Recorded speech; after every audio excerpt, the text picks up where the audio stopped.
Bonjour Alexandre. Bonjour, ça va bien? Oui, et toi? Ça va. Dis-moi, aujourd'hui tu m'as donné rendez-vous au Porge. Ouais, aujourd'hui on est au Porge, on est sur l'une des plages océanes du Porge et on est là pour découvrir ce qu'il y a derrière nous, c'est-à-dire les dunes.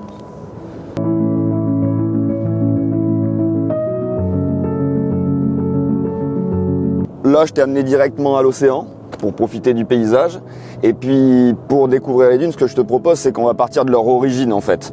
Donc, les dunes que l'on a sur tout le littoral atlantique, c'est des dunes qui ont tendance à progresser dans les terres de manière régulière avec l'apport du sable que l'on peut avoir. Et donc du coup, elles sont hyper importantes pour des tas de raisons. Déjà pour nous, elles nous protègent de l'océan, de l'érosion.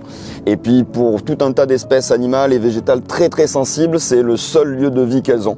Donc on va aller voir ça, c'est très très particulier la vie dans les dunes, hein. Ça peut s'apparenter à celle d'un désert. Oui. Et puis il faut se dire que nous on a la chance donc de faire partie d'un linéaire de plus de 400 km de plages de sable et de dunes, qui est assez unique en Europe. Actuellement, on peut suivre la migration des oiseaux au-dessus des dunes, c'est comme une autoroute pour eux. Nous, on va plutôt retourner dans les terres et on va aller voir un peu comment la vie se développe dans ce milieu. Alors on y va? C'est parti. Alors, on va aller voir déjà la dune embryonnaire. Donc c'est vraiment le haut de plage, tout simplement. Donc là, on a deux espèces qui commencent à pousser. Moi, là, je reconnais les zoyas qu'on a sur la dune du Pilat qui fixe les dunes. Tout à fait. Voilà. Là, on a deux des premières espèces qui poussent dans les sables les plus mobiles. Donc là, on parle de dune embryonnaire, on va dire, de dune mobile. Elle n'est pas encore tout à fait stabilisée. Ici, ça peut bouger encore fortement. Et dès qu'on va avoir une dominante donc du fameux Hoya, qui est utilisé notamment par l'ONF ou le Conservatoire du littoral pour stabiliser les dunes, on va vraiment entrer dans la dune qui est pérenne. Et là, juste à côté, on a le Forbe. Voilà, le Forbe des sables ou le Forbe des dunes. Donc c'est une espèce pionnière aussi. Elle arrive dans les sables très très meubles encore, qui peuvent même des fois être soumis aux vagues. Là où il y a des plantes, il y a une butte. Oui. Ouais, voilà. Donc le rôle premier de ces plantes-là, c'est vraiment d'agréger le sable et de stabiliser fortement la dune. Voilà. Donc sans elles, il n'y a pas de possibilité. Et ces plantes-là, elles vont devoir résister à deux choses. C'est l'absence de nutriments, potentiellement, parce qu'on est sur du sable. Oui. Et l'absence d'eau, en plus des embruns. Donc l'absence d'eau, elles vont la chercher très profond. Oui. Grâce à des racines très spécifiques qui vont très très très profond ou qui s'étalent sur de très larges surfaces.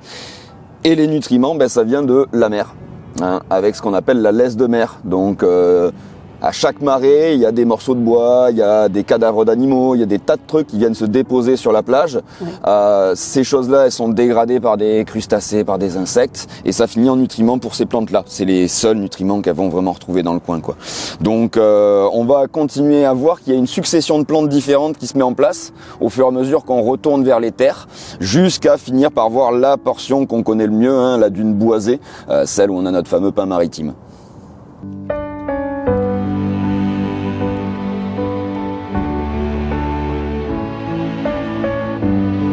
Alors là, on est presque à la deuxième partie de la dune, on voit une nouvelle plante apparaître, on va pas tarder à aller la regarder. Et là, je voulais attirer ton attention sur, regarde là, les empreintes qui sont ici. On a un oiseau qui s'est posé là, on le voit bien, il n'y a aucune trace autour, donc il est arrivé, poc, et il a directement attaqué quelque chose dans le sable, avant de poursuivre son chemin là au milieu de la dune pour aller chercher à manger encore. Donc c'est aussi la particularité des dunes, c'est que c'est un milieu qui est rempli d'êtres vivants. Il y a des insectes, il y a des crapauds, il y a des grenouilles, il y a des lézards, il y a des oiseaux. On les voit quasiment jamais. Alors que c'est un milieu qui est ras et où on a l'impression qu'il n'y a pas de cachette. Mais en fait, c'est vraiment ces systèmes de dépression, de butte, qui font que on a des espèces très spécifiques qui vont vivre ici. Notamment, par exemple, parmi les oiseaux, le Gravelet collier interrompu est un oiseau typique du littoral atlantique qui niche vraiment à cette zone-là de la dune, là, vraiment très très proche de la laisse de mer. Avec l'affluence touristique, c'est un oiseau qui est en déclin, mais on a réussi à protéger certains secteurs sur les plages océanes après les avoir repérés pour préserver cette espèce notamment. Voilà, bon là, c'est pas forcément lui, mais en tout cas, c'est un bel exemple d'un oiseau qui est passé.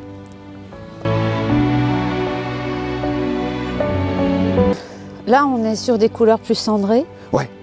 La dune, l'avantage, c'est que vraiment, en fait, rien que par la couleur, tu vas comprendre les différentes phases de la dune. Donc on vient de quitter la dune mobile, la dune blanche, et là on entre dans la dune grise, la dune plus stable, qui est caractérisée donc par la présence de l'immortel des dunes. Donc elle s'appelle la lettre grise ou dune grise à cause de la couleur de cette plante qu'on voit qui est totalement dominante, et aussi du fait qu'il y a souvent des lichens au sol qui vont amplifier cette teinte grise. Donc on voit encore le rôle fondateur de ces plantes qui est de stabiliser, de faire des petites buttes de sable, et c'est la multiplicité d'entre elles qui fait que la dune se stabilise. On a vu tout à l'heure les panneaux, là il ne faut pas sortir des sentiers parce que c'est vraiment des guerrières ces plantes-là.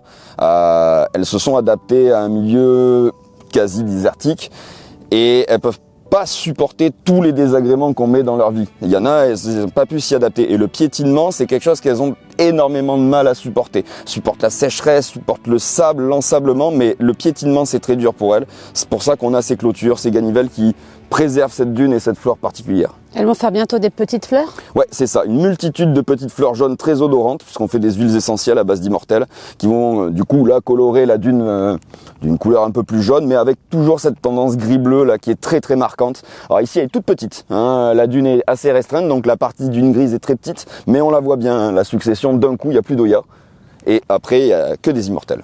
Voilà.